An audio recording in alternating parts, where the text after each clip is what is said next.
तो दोस्तों स्वागत है आप सभी का अबू धाबी टी10 लीग में। और इस वीडियो में हम लोग बात करेंगे Ajman Bolts versus Deccan Gladiators के बीच अबू धाबी टी10 लीग 2024 का जो आज का 7वां मुकाबला खेला जाएगा इसके बारे में।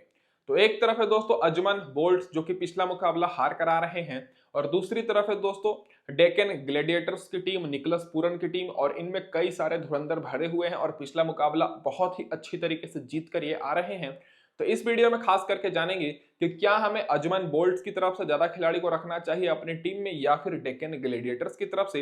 तो गौर करिएगा दोस्तों, ये जो मुकाबला है आज रात में 9:30 बजे से स्टार्ट हो जाएगा, और ग्राउंड की बात करें तो Sheikh Zayed stadium Abu Dhabi में ही ये मुकाबला होगा और सारे मुकाबले इसी ग्राउंड पर खेले जाएंगे। तो डायरेक्ट बात कर लेते हैं इस ग्राउंड की पिच रिपोर्ट के ऊपर। तो ये पूरी की पूरी लेटेस्ट पिच रिपोर्ट है, और अभी तक जब मैं वीडियो शूट कर रहा हूं मात्र 3 मुकाबले इस ग्राउंड पर हुए हैं, और तीनों के तीनों मुकाबले इस साल जो हुए हैं वो चेस करने वाली टीम जीती है।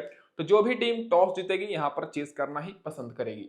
एवरेज स्कोर दोस्तों इस साल का जो देखने को मिला है वो 95 और 100 रन मानकर चलिए। लोएस्ट स्कोर की बात करें तो दोस्तों यहाँ पर अजमन बोल्ट्स का ही है 79 रन का, और हाईएस्ट स्कोर दोस्तों डेक्कन ग्लेडिएटर्स का है 142 रन का।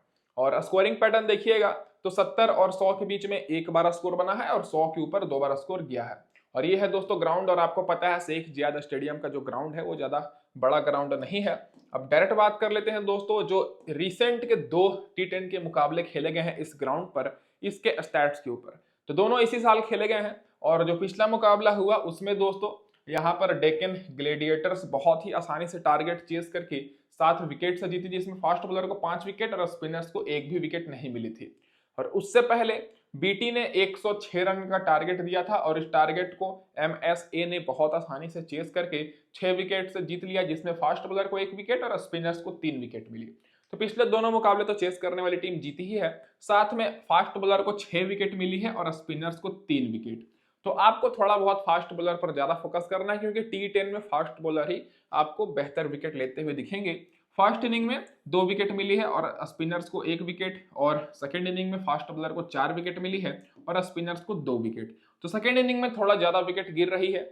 अब डायरेक्ट बात कर लेते हैं दोस्तों यहाँ पर जो हेड टू हेड रिकॉर्ड और रिसेंट फॉर्म के ऊपर। तो दोनों टीम्स के बीच अभी तक टी10 में कोई हेड टू हेड नहीं है, पहला ही मुकाबला है।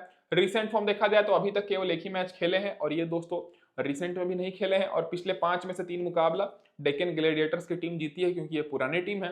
अब डायरेक्ट बात कर लेते हैं दोस्तों यहाँ पर प्लेइंग 11 के ऊपर। तो दोस्तों प्लेइंग 11 देखिएगा तो यहाँ पर इम्पैक्ट मतलब एक सब्स्टिट्यूट प्लेयर के तौर पर भी एक प्लेयर अवेलेबल रहते हैं, वो तो आपको पता ही होगा। तो पिछले मैच में अजमल बोल्ट्स की तरफ से जेसन बेंड्रॉफ को सब्स्टिट्यूट प्लेयर थे, तो इस बार इनकी तरफ से चेंजेस होगा, क्योंकि पिछला मुकाबला ये हार कराए हैं। तो सिवान डेनियल तो ओपनिंग करेंगे ही एलेक्स हेल्स के साथ, फिर गुलाबुद्दीन नईब, इनको दोस्तों पहले बैटिंग करने के लिए भेजा गया था, तो हो सके नीचे आ जाए इस बार। फिर जेम्स नेसम, फिर मोहम्मद नबी कप्तान है, फिर रवि पोपारा, फिर यहाँ पर सेहन जयसूर्या, फिर धुनित वलगले, फिर यहाँ पर शरीफ तारिक, उसके बाद मुजीबुर रहमान और मोहम्मद मोसीम और जेसन बेंड्रॉफ। अगर चेंजेस होगा तो दोस्तों आपको इनकी बैटिंग ऑर्डर में टॉप ऑर्डर से बदलाव देखने को मिलेगा। तो दोस्तों अब बात कर लेते हैं पावर प्ले में। तो 1 से लेकर 3 ओवर के बीच पावर प्ले होता है, क्योंकि 10 ओवर का ही मैच है, और जेसन बेंड्रॉफ और जिमी नेसम आपको जेम्स नेसम बॉलिंग कराते हुए दिखेंगे पावर प्ले में, और आखिरी ओवर में जेसन बेंड्रॉफ और रवि पोपारा बॉलिंग कराएंगे, या फिर दोस्तों मुजीबुर रहमान भी बॉलिंग करा सकते हैं। और एक बॉलर मात्र 2 ओवर ही बॉलिंग करा सकता है, ये भी आपको गौर करना है। अब डायरेक्ट बात कर लेते हैं सारे खिलाड़ियों के रिसेंट फॉर्म के ऊपर। तो उससे पहले मैं अपने भाइयों को ये बोल दूं कि वीडियो को लाइक नहीं की है, लाइक कर दीजिए, और इसी तरह सारे मैचेस की अपडेट्स पाना चाहते हैं अबू धाबी टी10 लीग की, तो नोटिफिकेशन बेल को ऑन करके रखिएगा, ताकि आपके पास सबसे पहले अपडेट्स पहुंचे, क्योंकि वीडियो अपलोड करने में थोड़ी लेट हो जाएगी, क्योंकि एक एक दिन में 4-4 5-5 मुकाबले होते हैं। और लाइक जरूर कर दीजिएगा, मैं आप लोग से और कुछ नहीं चाहता दोस्तों। अब बात कर लेते हैं तो दोस्तों यहाँ पर सिवन डेनियल की बात करें तो ये दोस्तों अगर आप लोग रिसेंट रिकॉर्ड देखिएगा तो मैक्सिमम खिलाड़ी का टी10 का रिकॉर्ड है, और जो खिलाड़ी टी10 मैच नहीं खेले हैं उनका दोस्तों टी20 का रिकॉर्ड है। तो डैनियल दोस्तों पिछले मुकाबले में इसी ग्राउंड पर 22 रन की पारी खेले, रिसेंट में इनका कुछ खास रिकॉर्ड नहीं है, और बहुत पहले इन्होंने 49 रन, 35 रन, 25 रन और 49 रन की पारी खेली है। तो इनका परफॉर्मेंस थोड़ा सा डाउन है, तो आप लोग अपनी टीम में रख सकते हैं अगर अजमल बोल्ट्स दोस्तों टॉस जीतकर टारगेट को चेस करते हैं तब। एलेक्स हेल्स की बात करें तो बड़े खिलाड़ी हैं, सेफ ऑप्शन है, तो इनके ऊपर आपको पूरी तरीके से निर्भर और फोकस करना है।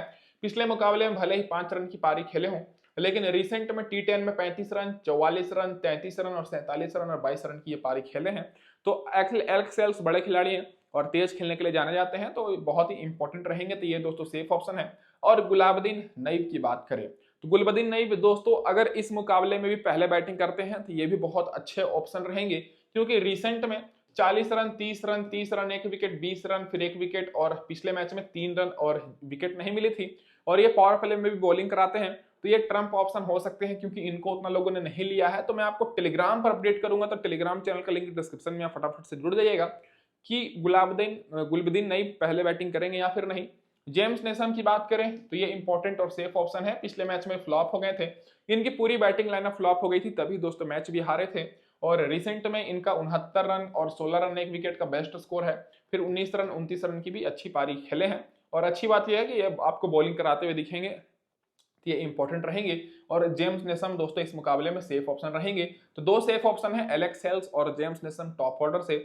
मोहम्मद नबी और रवि बिपारा में बात करें तो मोहम्मद नबी का रिसेंट में दोस्तों टी10 में बहुत अच्छा रिकॉर्ड है। पिछले मैच में तो बॉलिंग नहीं कराए थे क्योंकि मौका नहीं मिला था और 4 रन की ही पारी खेले थे, लेकिन रिसेंट में 3 विकेट, 13 रन 1 विकेट, फिर 2 विकेट, 25 रन 1 विकेट और 1 विकेट की पारी ये टी10 में खेले हैं। तो इंपॉर्टेंट खिलाड़ी हैं। रवि बोपारा को मैक्सिमम लोग लिए हैं, मोहम्मद नबी से भी ज्यादा लोग रवि बोपारा को ले रहे हैं, क्योंकि रवि बोपारा पिछले मैच में 23 रन की पारी खेले हैं। लेकिन मेरे हिसाब से रवि बोपारा से इंपॉर्टेंट आप लोग के लिए मोहम्मद नबी रहेंगे, क्योंकि एक तो कप्तान है और कप्तानी पारी रिसेंट में सारे मुकाबले में इन्होंने खेला है। हालांकि रवि बोपारा का भी रिसेंट में टी10 में 1 विकेट, फिर 58 रन 1 विकेट और 17 रन का बेस्ट स्कोर है। तो दोनों आप लोग के लिए इंपॉर्टेंट रहेंगे। तो दोनों में से किसी एक को भी ले सकते हैं, लेकिन मोहम्मद नबी ज्यादा यहाँ पर सेफ ऑप्शन रहेंगे। अब दोस्तों सेहन जयसूर्या की बात करें तो ये एक तो बैट्समैन है, लेकिन रिसेंट में टी10 में इन्होंने बॉलिंग भी कराई है। पिछले मैच में 10 रन की पारी खेले, तो इनको आपको केवल पहले बैटिंग करते समय लेना है, चेस करते समय थोड़े से इंपॉर्टेंट नहीं रहेंगे। फिर दुनीत की बात करें तो दुनीत वेलगले दोस्तों ये तो आपको पता है श्रीलंका वाले हैं और पिछले मैच में बॉलिंग नहीं कराए थे और रिसेंट में ये टी10 नहीं खेले हैं, तो इनका टी20 का ही रिकॉर्ड है, आप लोग देख सकते हैं। फिर दोस्तों यहाँ पर सारिफ तारिक की बात करें तो इनका बैटिंग ऑर्डर बहुत नीचे है। पिछले मैच में 4 रन की ही पारी खेले थे, तो दोस्तों ये उतने खास इंपॉर्टेंट नहीं है। और दुनीत वेलगले अगर मतलब बॉलिंग नहीं कराते हैं तो इनका उतना कुछ खास यूज नहीं है, तो इनको भी आपको सोच समझ कर लेना है। बॉलिंग से बात करें तो दोस्तों जो सबसे इंपॉर्टेंट रहेंगे जेसन वेंड्रॉफ, ये दोस्तों सब्स्टिट्यूट प्लेयर के तौर पर खेलेंगे। पिछले मैच में 1 ही विकेट मिली थी, लेकिन अच्छी बॉलिंग कराते हैं। रिसेंट में दोस्तों टी10 में बहुत अच्छा इन्होंने पारी खेली है। मुजीबर रहमान विकेटलेस, मतलब इनको तो दोस्तों पिछले मैच में बॉलिंग ही नहीं मिली थी। मोहसिन खान बॉलिंग कराए थे, विकेटलेस रहे थे। ये हो गई दोस्तों सारे खिलाड़ियों की records recent form Ajman Bolts की। अब बात कर लेते हैं जो कि लोग अभी तक टेलीग्राम पर नहीं जुड़े हैं, फटाफट से जुड़ जाइए। यहाँ पर आपको टॉस के बाद बिल्कुल फ्री में अपडेट्स मिलेगी। लिंक दोस्तों मैंने डिस्क्रिप्शन में दिया हुआ है। और अगर अभी तक आप लोग टेलीग्राम चैनल पर नहीं जुड़े हैं तो बहुत कुछ मिस कर रहे हैं, मैक्सिमम लोग यहाँ पर जुड़ चुके हैं, तो आप भी जल्द से जल्द जाकर जुड़ जाइए। अब डायरेक्ट बात कर लेते हैं जो खिलाड़ी बेंच पर बैठे हैं। तो 4-5 खिलाड़ी बेंच पर बैठे हैं और इनमें से खेलने का चांसेस दोस्तों लग रहा है करुण रत्ने खेल सकते हैं ऑलराउंडर सेक्शन से, नहीं तो किसी के चांसेस नहीं है, सेम प्लेइंग 11 भी जा सकती है। अब बात कर लेते हैं दोस्तों यहाँ पर कि डेक्कन ग्लैडिएटर्स की क्या रहेगी प्लेइंग 11। तो इस मुकाबले में बहुत ज्यादा चांस है कि डेक्कन ग्लैडिएटर्स फिर से जीतेगी, क्योंकि इनके तरफ से अगर आप लोग देखिएगा तो बड़े बड़े खिलाड़ी महारथी आपको टी20 वाले देखने को मिलेंगे। सबसे पहले टॉम कैडमोर जो कि बहुत अच्छे खिलाड़ी हैं टी20 के, निकलस पूरन जो कि इनके कप्तान है दूसरे नंबर पर आएंगे, रिले रोसो, जॉर्ज बटलर और मार्कस स्टोनिस। देखिए सकते हैं जो 5 टॉप ऑर्डर के खिलाड़ी दिख रहे हैं, पांचों के पांचों बड़े खिलाड़ी हैं। फिर दोस्तों यहाँ पर आयन लकरा, उसके बाद दोस्तों डेविड वेज, जहूर खान, फिर एम थिक्सनल, ल्यूक वुड, नॉर्जे और रिचर्ड ग्लिक्सन। तो रिचर्ड ग्लिक्सन दोस्तों पिछले मुकाबले में फ्लॉप हो गए थे, तो ये सब्स्टिट्यूट प्लेयर पर तौर पर खेल रहे थे। तो बॉलिंग में भी इनके तरफ से बड़े बड़े खिलाड़ी हैं, बैट्समैन में तो है ही, तो ये टीम थोड़ी सी मजबूत है और इस टीम का इस मुकाबले में भी जीतने का ज्यादा चांस है। तो इन्हीं की तरफ से आपको ज्यादा खिलाड़ी को रखना है। पावर प्ले में 1 से लेकर 3 ओवर के बीच ल्यूक वुड और एम थिक्सना बॉलिंग कराएंगे। ल्यूक वुड शुरू में ही 2 ओवर बॉलिंग करा देते हैं और नॉर्जे और जहूर खान आपको आखिरी ओवर में बॉलिंग कराते हुए दिखेंगे। तो दोस्तों अब बात कर लेते हैं डेक्कन ग्लैडिएटर्स की जो प्लेइंग 11 है सारे खिलाड़ियों के रिसेंट फॉर्म के ऊपर।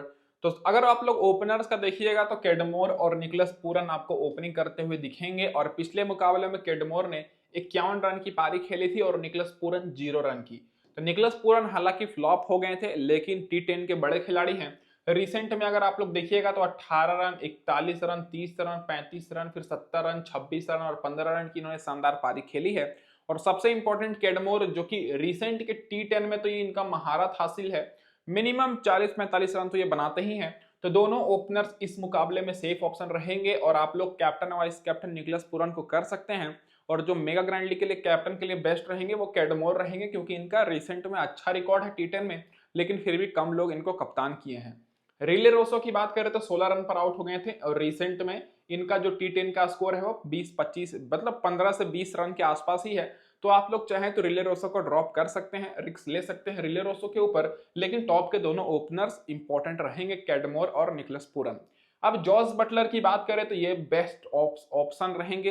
विकेट कीपर सेक्शन से 62 रन की इन्होंने नॉट आउट पारी खेली थी पिछले मैच में। रिसेंट में 38 रन, 43 रन, 83 रन और ये इनका T20 का है, क्योंकि जॉस बटलर T10 नहीं खेले हैं, इनका पहला ही मैच है जो कि 62 रन की पारी खेले। रिसेंट में T20 में इन्होंने अच्छा परफॉर्मेंस दिखाया है। मार्कस स्टोइनिस पिछले मैच में 2 रन नॉट आउट रहे थे और रिसेंट में इनका T20 में अच्छा रिकॉर्ड है, 61 रन की पारी खेले हैं।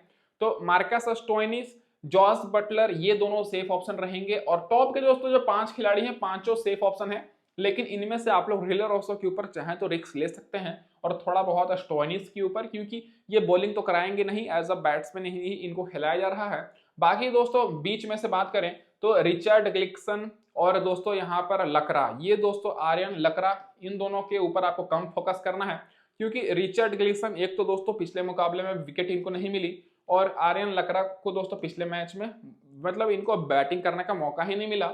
हालांकि रिसेंट फॉर्म इनका बेहतर है, लेकिन कम उम्मीद है कि मिलेगा, क्योंकि 10 ओवर का ही मैच होता है और टॉप के पांचों खिलाड़ी टॉप क्लास के खिलाड़ी हैं, तो कम मौका है कि मिलेगा। बाकी ऑलराउंडर से डेविड वेस के ऊपर आप लोग चाहें तो थोड़ा बहुत फोकस कर सकते हैं। पिछले मैच में ना ही बैटिंग किए थे ना ही बॉलिंग किए थे और रिसेंट में ज्यादातर ये T10 में बॉलिंग नहीं कराए हैं और पिछले मैच में 20 रन की ही पारी खेले थे जब T10 खेले थे। जहूर खान को पिछले मैच में विकेट नहीं मिली, थिक्साना को विकेट नहीं मिली और ल्यूक वुड और नॉर्जे को एक विकेट मिली। तो इस मुकाबले में जो सेफ ऑप्शन रहेंगे वो ल्यूक वुड और एनरिक नॉर्जे रहेंगे। बाकी जो ट्रम्प ऑप्शन रहेंगे ग्रैंड लीग के हिसाब से जहूर खान और थिक्साना, क्योंकि थिक्साना रिसेंट में अच्छा परफॉर्मेंस कर क्या रहे हैं, जहूर खान को तो उतना मदद मिला नहीं है, लेकिन थिक्साना के ऊपर आप लोग फोकस कर सकते हैं। तो दोस्तों आपको एक चीज गौर करना है कि 10 ओवर का ही मैच है, तो टॉप ऑर्डर के ज्यादा खिलाड़ी पर फोकस करना है और ऐसे बॉलर्स को लेना है जो कि शुरू में ही बॉलिंग कराते हो या फिर आखिरी ओवर में, क्योंकि बीच में बहुत ही रन यहाँ पर पड़ते हैं और मिनिमम तो आपको पता ही है कि मतलब मिनिमम क्या, सारे बॉलर्स को 2 ओवर का ही मौका मिलता है, 2 ओवर का स्पेल रहता है।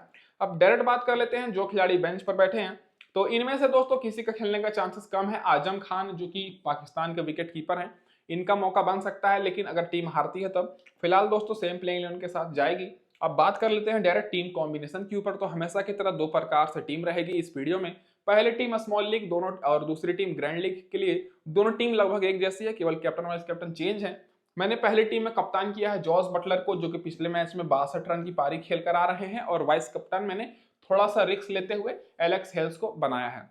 बाकी दोस्तों मैंने डेक्कन ग्लैडिएटर्स की तरफ से टॉप ऑर्डर से देखा जाए तो मैंने पांचों के पांचों यहाँ पर टॉप ऑर्डर से मतलब जो प्लेयर्स को ले लिया है, Stoinis, Rilee Rossouw, Cadmore, Buttler और निकोलस पूरन, क्योंकि यही 5 दोस्तों खिलाड़ी हैं जो कि डेक्कन ग्लैडिएटर्स को जहां तक मुझे लग रहा है कि इस मतलब फाइनल तक तो पहुंचा ही देंगे। बाकी बॉलिंग से ल्यूक वुड और नॉर्जे को मैंने लिया है और ऑलराउंडर सेक्शन से रवि बोपारा, जिमी विशाम, नबी और एलेक्स हेल्स को। तो इनकी तरफ से मैं ऑलराउंडर्स पर ज्यादा फोकस किया, क्योंकि बैटिंग और बॉलिंग सारे यही कराने वाले हैं। तो ये होगी दोस्तों यहाँ पर हमारी पहली टीम जो कि स्मॉल लीग की टीम रहेगी। दूसरी टीम की बात करें तो यहाँ पर ग्रैंड लीग में मैंने कप्तान किया है निकोलस पूरन को, वाइस कप्तान कैडमोर को। आप लोग कैप्टन वाइस कैप्टन रोटेट कर सकते हैं। बाकी दोस्तों यहाँ पर मैंने रिले रोसो को नहीं लिया है, रिले रोसो की जगह पर मैं डैनियल को ले रहा हूँ जो कि एलेक्स हेल्स के साथ ओपनिंग करेंगे। फिर मैंने चारों ऑलराउंडर मतलब लगभग वही लिया है, केवल मैं यहाँ पर गुलबदीन नईब को लिया हूँ दोस्तों रवि बोपारा की जगह पर। बाकी दोनों मेरे बॉलर वही है, ल्यूक वुड और एनरिक नॉर्जे। तो ये होगी दोस्तों स्मॉल लीग की टीम, ये ग्रैंड लीग की टीम। और टेलीग्राम पर फटाफट से जुड़ जाइए फाइनल अपडेट्स के लिए। धन्यवाद दोस्तों, इस वीडियो में बस इतना है। वीडियो देखने के लिए धन्यवाद।